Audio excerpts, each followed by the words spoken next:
क्या ऐसे महान व्यक्तित्व महाराजा सूरजमल थे। इतिहासकारों ने लिखा है कि महाराजा सूरजमल जी ने महाराजा रणजीत सिंह जी और छत्रपति शिवाजी जैसे सैन्य संचालन और नेतृत्व के गुणों में विद्वान थे। हरियाणा से उनका गहरा नाता था। उनका विवाह बोडल के समृद्ध जाट परिवार के चौधरी काशीराम की सपुत्री किशोरी से हुआ था। महारानी किशोरी महाराजा सूरजमल की तरह ही साहसी और वीरांगना थी। इस समाज ने सदा ही अन्याय के विरुद्ध संघर्ष किया। राष्ट्र के मान सम्मान और स्वाभिमान की रक्षा के लिए बड़ी से बड़ी कुर्बानियां वो दी है। जाटों का आज तक का इतिहास इनकी वीरता, साहस, उद्यमशीलता, राष्ट्रीय चरित्र तथा देश प्रेम का प्रतीक रहा है। भारतीय सशस्त्र सेनाओं में जाट रेजिमेंट का एक गौरवपूर्ण स्थान है। भारत की आजादी के बाद राष्ट्र की आन बान और शान की रक्षा के लिए कुर्बानी देने वाले इस समाज के अग्रणी रहे हैं। इस समाज ने इस देश को कर्मठ किसान और देशभक्त बहादुर जवान दिए हैं। ये हमें इस बात का गर्व है। उन्हीं का ही अनुकरण करते हुए हमारी सरकार ने भी अनेक कारगर नीतियां लागू की है। मुझे खुशी है कि हमने हरियाणा के अंदर ये महाराजा सूरजमल जी होने का ही प्रताप है। आदरणीय नरेंद्र मोदी जी उनके ही दिखाए हुए महापुरुषों के रास्ते के ऊपर आगे बढ़ रहे हैं और हमने ये निर्णय किया, ये महाराजा सूरजमल जी की ही प्रेरणा है और उस प्रेरणा से हमने, हमारी सरकार ने ये निर्णय किया कि हरियाणा के किसान की 100% फसल एमएसपी के ऊपर खरीदने का काम ये हमारी हरियाणा सरकार करेगी। मुझे ये भी खुशी है कि हमने ये भी निर्णय किया है कि अगर मेरा किसान मंडी के अंदर अपनी फसल को डाल करके आता है, 72 घंटे के अंदर उसके खाते में डीबीटी के माध्यम से डायरेक्ट पैसा पहुंचाने का काम ये हमारी सरकार करती है। और ये प्रेरणा अगर कहीं से मिली है, ऐसी महापुरुष है जिन्होंने हमें एक रास्ता दिखाया, उनके रास्ते के ऊपर चलते हुए हमारी सरकार ये काम कर रही है। मुझे खुशी है कि जब से डीबीटी के माध्यम से किसानों के खाते में डायरेक्ट पैसा पहुंचना शुरू हुआ है, हरियाणा प्रदेश के 12 लाख किसानों के खाते में अब तक हमने 1,25,000 करोड़ रुपया डायरेक्ट उनके खाते के अंदर पहुंचाने का काम ये हमारी सरकार ने किया है। नहीं तो भाइयों हम देखते थे कि किसान अपनी फसल बेच देता था, पैसे के लिए घूमता रहता था, पैसा उसको जब वो हिसाब करने जाता था तो आड़ती बोल देता था भाई तेरे पास तो इतने ज्यादा चले गए, क्योंकि हमारे खर्चे ऐसे थे, किसानों के ऐसे खर्चे होते हैं कि जब आड़ती के पास जाते थे उतना कुछ उससे लेकर के आ जाते थे। परंतु ये पहली बार ये एहसास ये मेरे किसान को हुआ है कि आपकी फसल इतने की हुई है, डायरेक्ट पैसा उसके खाते के अंदर जाता है। ये सम्मान देने का काम ये हमारी सरकार ने किया है, आदरणीय नरेंद्र मोदी जी ने किया है। मुझे ये भी खुशी है कि हमारी सरकार ने अभी पिछले दिनों इसी सीजन के अंदर फसल जो धान की फसल थी उसमें पानी वर्षा कम हुई और वर्षा कम होने के कारण किसान के खर्चे ज्यादा हुए। परंतु हरियाणा के अंदर हमने बैठ करके निर्णय किया कि मेरे किसान के ऊपर ये ज्यादा वजन न पड़े और उस वजन को कम करना चाहिए। और हमने तुरंत निर्णय किया, किसान के खाते में 2,000 रुपए प्रति एकड़ के हिसाब से हमने डायरेक्ट पैसा पहुंचाने का काम किया।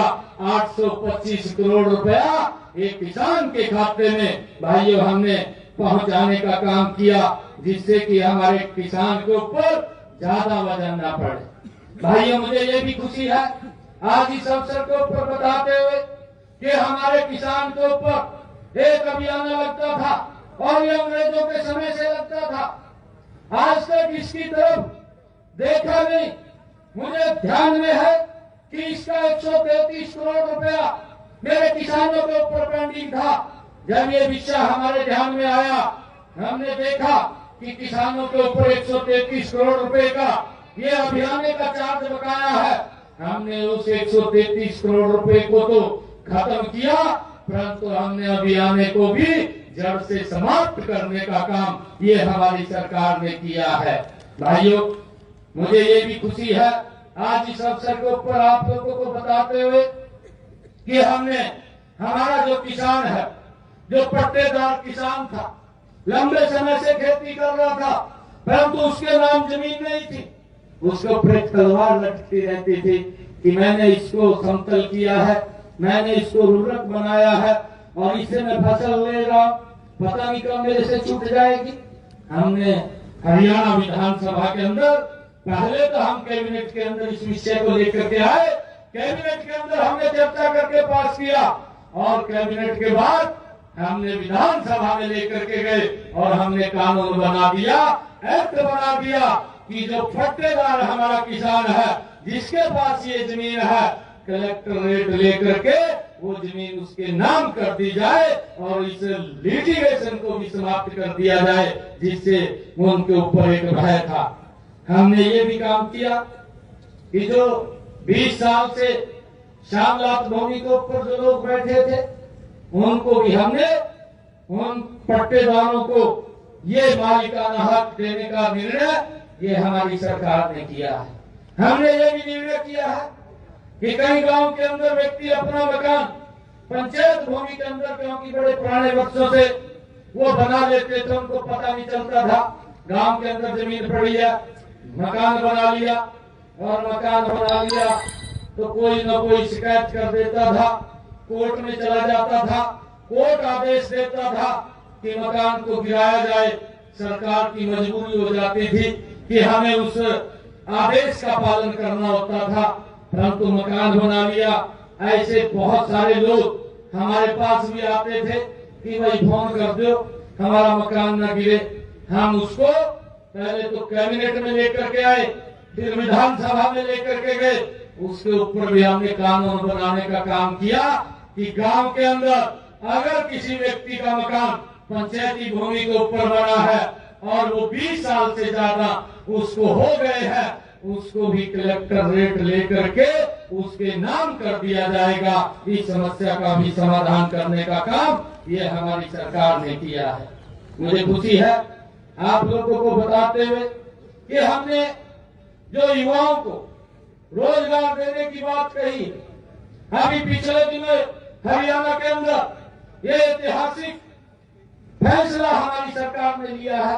आज तक इतना बड़ा एक समय के अंदर 24,000 युवाओं को बिना पर्ची बिना खर्ची के हरियाणा सरकार के अंदर गरीब परिवार का बेटा भी कहीं जाने की आवश्यकता नहीं है, घर बैठे ही ज्वाइनिंग लेटर पहुंचाने का काम ये हमारी हरियाणा सरकार ने किया है। ऐसे 24,000 युवाओं को हमने हरियाणा सरकार के अंदर नौकरी देने का काम किया। 1,71,000 युवाओं को हमने पिछले समय के अंदर बिना पर्ची बिना खर्ची के हरियाणा सरकार ने नौकरी देने का काम किया है। मुझे खुशी है इस प्रक्रिया को आगे बढ़ाते हुए आने वाले समय के अंदर भी हमारी सरकार 2 लाख और युवाओं को बिना पर्ची बिना खर्ची के हरियाणा सरकार के अंदर नौकरी देने का काम करेगी। और ये प्रेरणा अगर मिलती है ऐसे महापुरुष, ये सूरजमल जी जैसे, महाराजा सूरजमल जी जैसे महान व्यक्तियों से ये प्रेरणा मिलती है और हम उसको आगे बढ़ाने का काम कर रहे हैं। मुझे ये भी खुशी है आज आप लोगों के बीच में बताते हुए कि हमने ये भी निर्णय किया है कि जो HKRN के माध्यम से लगे हुए थे और जो युवा पार्ट 1 और पार्ट 2 के तहत लगे हुए थे।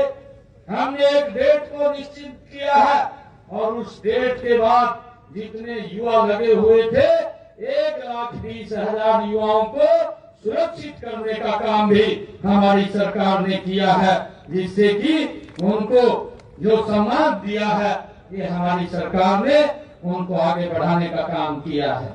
मुझे ये भी खुशी है कि बच्चों की पढ़ाई के लिए कोई समस्या आगे न आए। हमारी सरकार ने निर्णय किया है और ये निर्णय भी उन्हीं महापुरुषों से प्रेरणा लेकर के हम उसको आगे बढ़ाने का काम करते हैं। हमने अपने बच्चों की पढ़ाई, जो गरीब परिवार है, ऐसे परिवारों के बच्चों की पढ़ाई के लिए 12वीं तक जो फीस का खर्चा है हरियाणा सरकार देती है। और हमने ये भी निर्णय किया है कि जो हमारी बेटियां हैं, जिन परिवारों की इनकम 1,80,000 रुपए से कम है, ऐसी बेटियों की ग्रेजुएट, पोस्ट ग्रेजुएट तक भी मुफ्त में शिक्षा देने का काम ये हरियाणा सरकार कर रही है, ताकि बेटियों को, बच्चों को, उनको माँ बाप को कोई चिंता करने की आवश्यकता नहीं है। मुझे ये भी खुशी है कि आदरणीय प्रधानमंत्री जी के नेतृत्व में ये विकसित राष्ट्र गति से बढ़ रहा है। आइए, मुझे ये भी खुशी है आज आप लोगों से इस अवसर को ऊपर बात शेयर करते हुए आदरणीय प्रधानमंत्री जी ने आयुष्मान योजना का शुभारंभ किया। उनकी सोच थी कि गरीब व्यक्ति को इलाज के लिए किसी की तरफ देखने की आवश्यकता नहीं है, नहीं तो गंभीर बीमारी अगर किसी को आ जाती थी, वो बीमारी के कारण गरीबी रेखा के नीचे चला जाता था।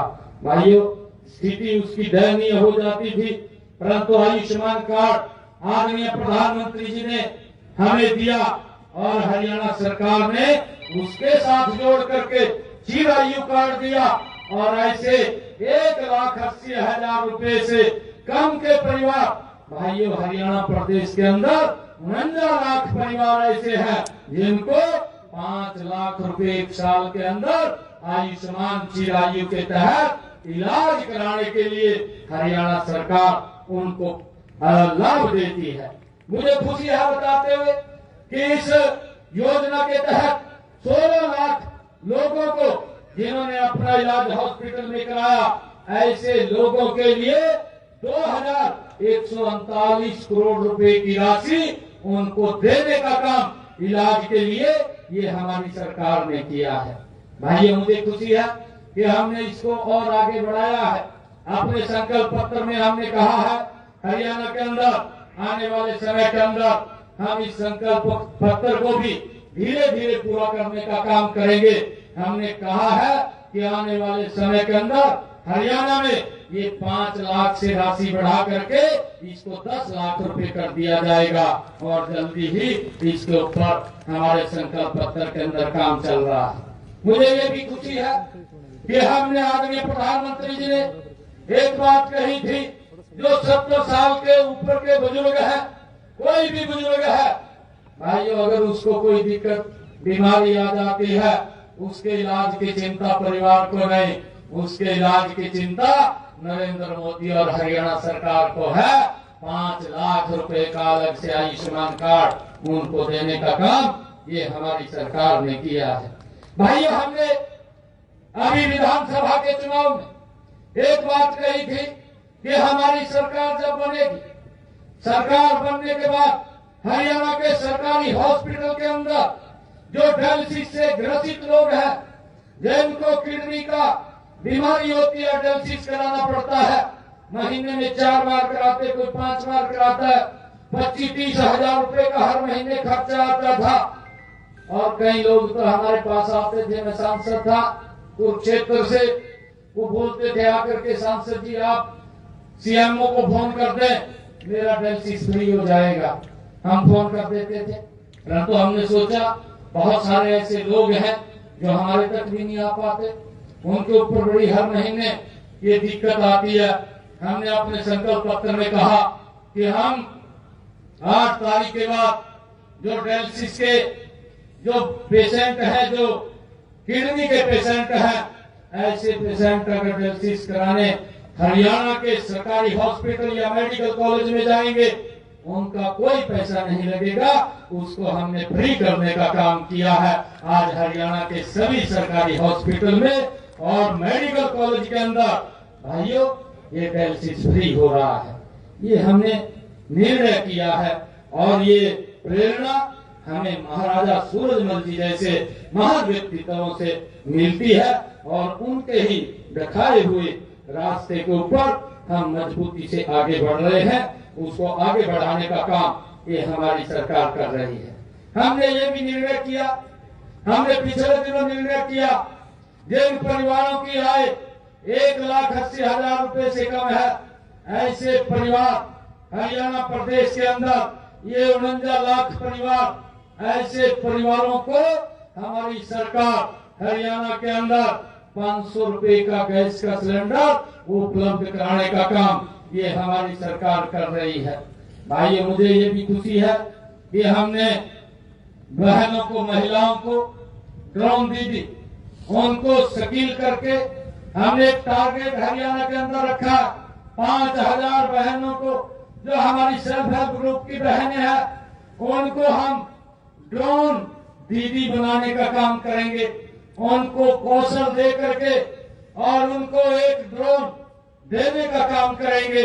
हमने अब तक 100 महिलाओं को इसमें निपुण किया है और 8 लाख रुपए का ड्रोन फ्री में दे करके उनको भाइयों पैरों पे खड़ा करने का काम ये हमारी सरकार ने किया है, ताकि बहनें वो आत्मनिर्भर बन करके अपने परिवार को आगे बढ़ा सके। ये निर्णय भी हमारी सरकार ने किया है। मुझे खुशी है कि हमने 5 लाख लाखपति दीदी बनाने का निर्णय भी हमारी सरकार ने लिया है। अब तक 1.5 लाख से ज्यादा बहनों को लाखपति दीदी बनाने का काम भी ये हमारी सरकार ने किया है। मुझे खुशी है आप लोगों के बीच में बताते हुए हमने पीछे कहा था कि जो 100 गज के प्लाट जिन परिवारों के पास थे, न कागज था न कब्जा था, हमने उनको कागज और कब्जा देने का काम किया।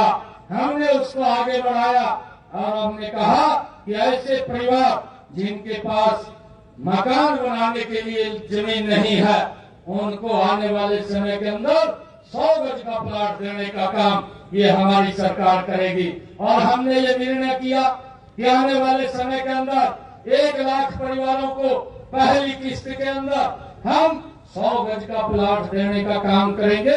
प्रधानमंत्री आवास योजना के तहत उसके ऊपर मकान बना करके उनको देने का भी काम हमारी सरकार करेगी। इसके लिए हम निरंतर आगे लगे हुए हैं।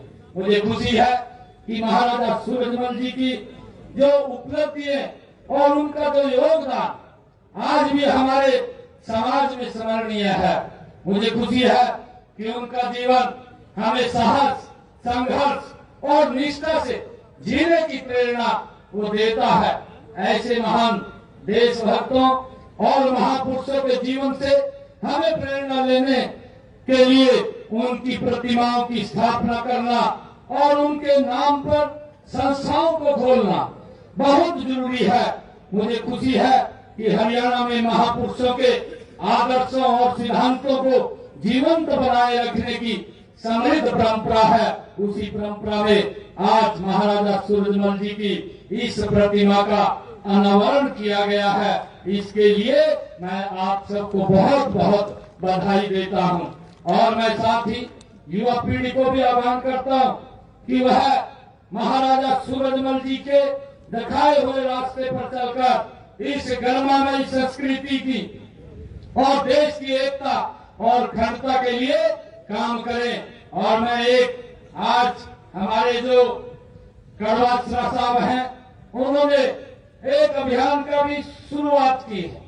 आज पूरा माले का गांव की सरदारी, भूले का गांव की सरदारी आज यहाँ बैठी है। मेरी मातृ शक्ति भी बैठी है, हमारे बुजुर्ग भी बैठे हैं।